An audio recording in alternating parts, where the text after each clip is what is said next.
Trust in politics is broken. So can we get UK politics working again? That was the last time we were happy. 2012. I'm Beth Rigby, Sky's political editor. Join me every week with Labour's Jess Phillips and Conservative peer Ruth Davidson for some electoral dysfunction. This idea of nuance has completely left politics. Yeah. Together, we'll focus on the policies that could deliver political satisfaction. Follow Electoral Dysfunction wherever you get your podcasts.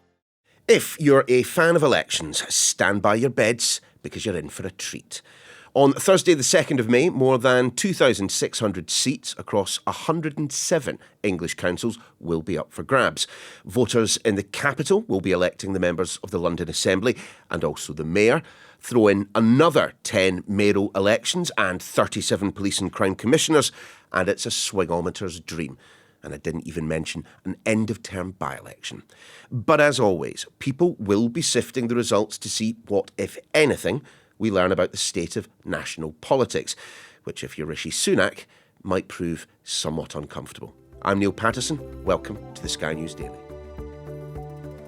Back on the Daily podcast, and presumably as excited as a kid at Christmas, our deputy political editor, Sam Coates. I mean, first and foremost, you do live for kind of political moments like this, don't you? Look, and this will be a hell of a political moment, I think. It's the thing that many MPs have been anticipating. Many of those in Westminster politics have been anticipating, even though it takes place, in some cases, hundreds of miles away from Westminster. It will be where the action is, because it's a moment where people take the political temperature. What we've got on May the 2nd are council elections, mayoral elections, police and crime commissioner elections, and a by-election in Blackpool South, all in one day. And because there's a patchwork all across England and Wales, we should say, not Scotland and Northern Ireland. Everybody, by the way, Neil, in England and Wales gets a vote one way or another. I think it will inevitably be used as a moment to stand back and read the tea leaves of what's going on. And of course, just walk us through what we are looking at, because I suppose the baseline for comparison when it comes to what happens in terms of not just local elections, as you said, but those will be the large chunk of them, is what happened back in 2021. That's right. So you need to understand the sort of patchwork of council seats that are up for grabs. The Conservative Party and the Labour Party both are defending just shy of 1,000 seats. So the Tories have put up 985 existing councillors, Labour 965, Liberal Democrats 410, Green 107, with 169 independents. What matters is what changes. And when those seats were last up, the Tory party did particularly well, given the point in the cycle, because it was the high point of Boris mania, frankly. The Tories were well ahead in the polls, Labour in the doldrums. On the day that the results started flooding in, Keir Starmer thought about resigning, according to the biography about him, because he was doing so badly. He'd lost Hartlepool, a Labour seat, to the Tories, and I think it was the sort of epiphany of Boris Johnson's premiership in some ways. You remember the Boris Johnson balloon floating over Hartlepool. Yep. And today the position is completely reversed. You know, the Tory party, more or less, according to the Sky poll polls, about 20 points behind the Labour Party. So you would expect problems for the Tories and gains for Labour. Now, we have a way at Sky News of benchmarking, and I think if the Tories are on course for the kind of really quite bad night that we saw last year, and last year was pretty catastrophic for them. Certainly was. Then you would expect the Tories to lose about 500 councillors. In other words, they've got about 1,000 now, and if they lose half of them, that's what Sky News analyst Michael Thrasher says will be a bad night comparable to last year. If you compare last year for Labour, then Labour will be on course to get 350 gains. Now, if they do that, it's a good night for Labour. Michael Thrasher says that doesn't take them into the kind of Blair landslide territory, but it would be a solid night for the party. The Liberal Democrats, well, they could get maybe 150 would be a decent night for them. And they've been doing really well in by-elections, of course, when it comes to local authorities. They have, and I don't have a figure for the Greens, but they could do very well as well. Reform UK is a funny one, but they're only putting up candidates candidates in about 1 in 8 possible seats. So you can't compare them on a like-for-like basis to the way we have been for the others. So where should we be focusing our attention on the night? Bearing in mind, of course, that this is not like a general election where we do start to get results in about half an hour of polls closing. For some of these local councils, local authorities, we're going to be waiting quite some time. The results are spread over Thursday night, Friday daytime and Saturday daytime. At Sky, we're going to be zooming in on Redditch in Worcestershire. Now, that's one of the few places that Labour could take control all the way from the Conservatives. We're looking at Walsall in the West Midlands. That's a good example of where we might learn some lessons about Reform UK. That is a place where you can take the temperature for them. Gloucester, so that's obviously in the west of England. That's somewhere where we could see the Liberal Democrats take control from the Tories. By the way, I think the Liberal Democrats have about 10 different councils at the moment in their control. We would expect them to keep all of those. By and large, those are the kind of places where you can get a little bit of a shape of the race by going into a bit of additional detail. But where it really matters, Neil, is where these councils overlap with seats that the main parties want to win. And Labour will be pouring particular resource to, for instance, Redditch in Worcestershire, because there are so many parliamentary constituencies around that area. Labour tell me that they are pouring a resource into the East Midlands, the West Midlands and the Tees Valley. Those are the 3 areas that it's worth kind of fighting the council elections hard on, because there's also the potential gain then for parliamentary seats that you might pick up in the general election. You mentioned en passant there, mayoral elections. I mean, I would have thought that there might be a couple of them that the Conservatives will be looking at particularly closely. Andy Street in the West Midlands, obviously, but Tees Valley, Ben Houchen there. I mean, he stormed to victory back in 2021. If the Tories lose that one, I mean, I suspect there'll be people at Conservative campaign headquarters saying, "Game over, guys." That's right. There are 10 mayoral elections. A couple of them are new seats that we haven't had before, like the East Midlands. But the vast majority of these metro mayors, which also includes London, by the way. So it's big figures like Andy Burnham and Sadiq Khan. But the two that we're focusing on, of course, are the ones where there are Tory mayors in what some people might call effectively long-time Labour areas. So that's Andy Street in the West Midlands and Tees Valley, where you've got Ben Houchen up in the northeast. Now, the West Midlands with Andy Street, that's on a knife edge. Actually, there are some Tories that I talk to who think that they might be able to hang on. He's running a campaign that's quite independent of the national brand. They think they're in with a shout there. Let's see. I think even more interesting is the Tees Valley, and actually I've been spending some time there, where Ben Houchen has been elected twice. Can he get a third bite at the mayoralty? He is also now a Conservative peer.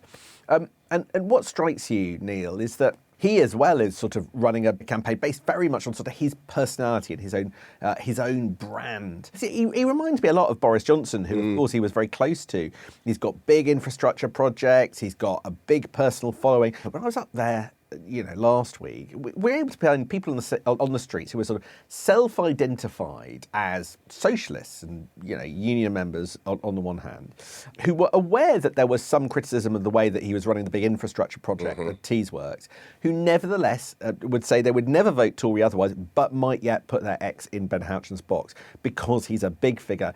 To quote so many of the people I talk to, he gets things done. Now, there are some who were criticising going in quite hard against Ben Houchen, including former supporters of his. Sam, just explain, though. I mean, police and crime commissioners, as you correctly note, right, that is the reason that everyone in England and Wales will have a vote on election day, on polling day. But does anyone care? Police and crime commissioners matter a huge amount because they have a big say over whether chief constables can stay in their jobs or not. But just because they have significant powers does not mean that there is a great deal of public consciousness about them. I wonder whether they'll still be here in 10 years' time.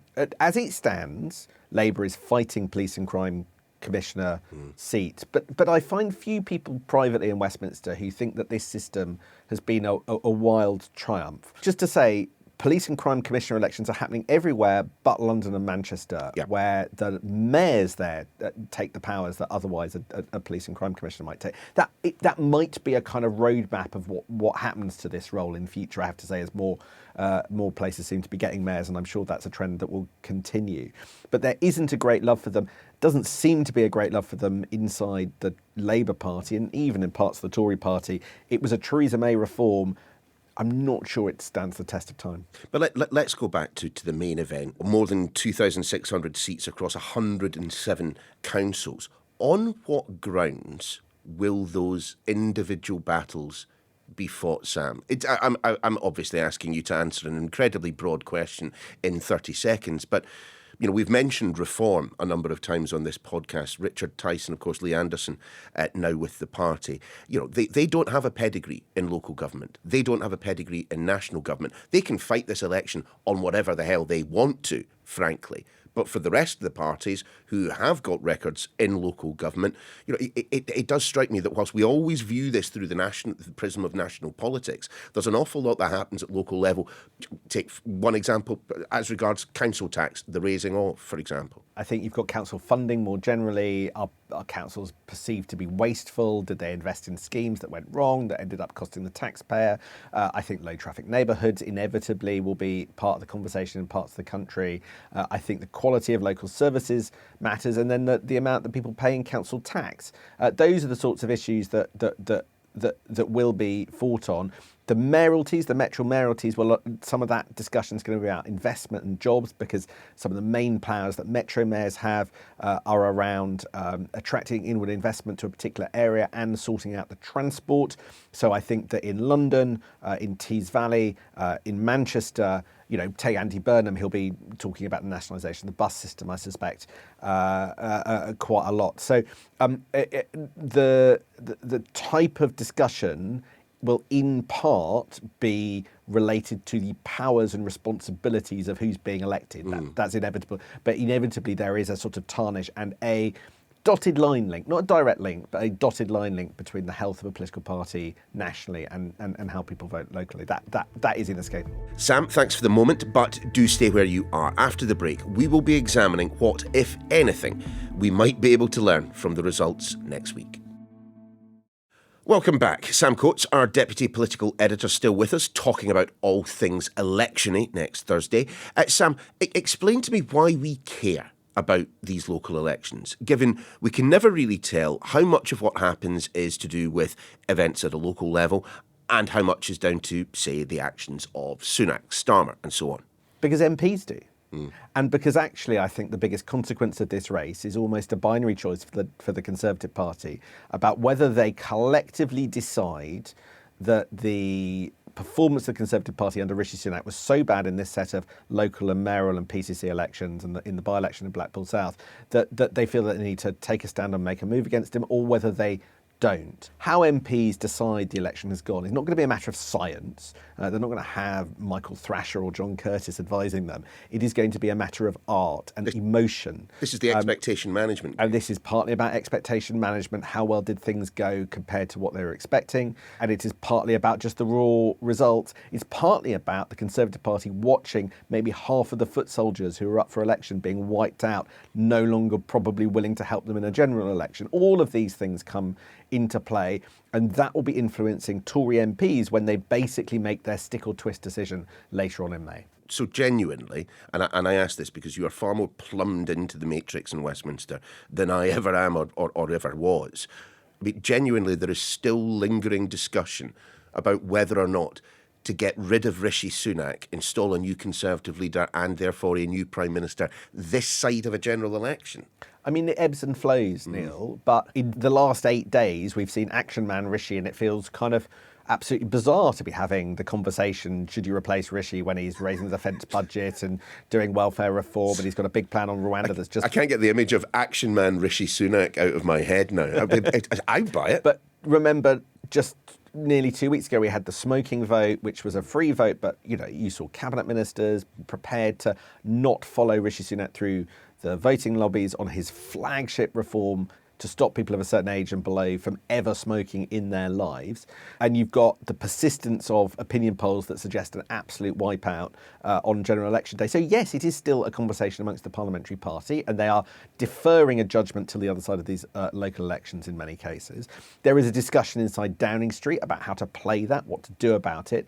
It only takes 51, 52 letters of no confidence to go into Graham Brady out of the 300 plus Tory MPs, and you have to have one of these votes of no confidence in a sitting Prime Minister. That hurdle is not desperately high. No. I would expect Rishi Sunak to win it and win it comfortably, but the recent political history of our country is that Prime Ministers win those votes but stagger on horribly. So the question then being asked is, if he wins at that point, does Rishi Sunak choose to go to the country in order to say, look, I've won this vote of no confidence, I've got this set of plans, I'm going to go now, in the knowledge that if he just hangs on, things are only likely to sort of get more tricky, even though he won that vote. So at that point, if there's a vote of no confidence and he wins, don't rule out a general election. But there are paths with the flowchart that take us to all the different kind of possible outcomes, which is why it's going to be quite an exciting period, I think, after May the 2nd. But again, going back to something we were talking about earlier, we probably can't learn as much about Reform, a party that I know is causing ructions and consternation in kind of Conservative central office and at the grassroots level. We won't be able to look at what happens on May the 2nd and get a better idea, or a much better idea, of what potential effect Reform could have on the Conservative vote at a general election. That's true. I mean, probably UK are one of those parties that sort of really work and exist at a national level. And when it comes to a general election, their primary function will probably to take chunks of voters away from the Conservative box in certain constituencies such that they tip over into Labour or the Liberal Democrat. That's probably their role, and all of that will happen through national messaging. Nobody, I think, would pretend in Reform that they've got an expert local council strategy, even at this election in a week's time. There are a handful of candidates, there are straws in the wind, but this isn't the terrain where they're going into hand-to-hand combat with the Tories. Okay, Sam, and look, no doubt there will be plenty of attempts to manage them over the next few days, but currently the expectation is bad night for the Conservatives. So, money mouth nexus time, Mr. Coates. What do you think is going to happen? If Ben Houchen loses, I think there's pretty much Downing Street, I think, expect there to be a vote of no confidence. If he wins a vote of no confidence, don't rule out having a general election. But already, I've given you so many ifs that you can't really hold me to it, but there is one possible path that you could judge me on. One possible path. We'll invite you back on if it happens. Sam, many thanks. So, plenty to look forward to. And of course, the Daily team will be up through the wee hours watching the results as they come in. We'll have a special edition of the Daily next Friday explaining all you need to know about what's happened and what it means. We'll see you then, but that's your lot for today.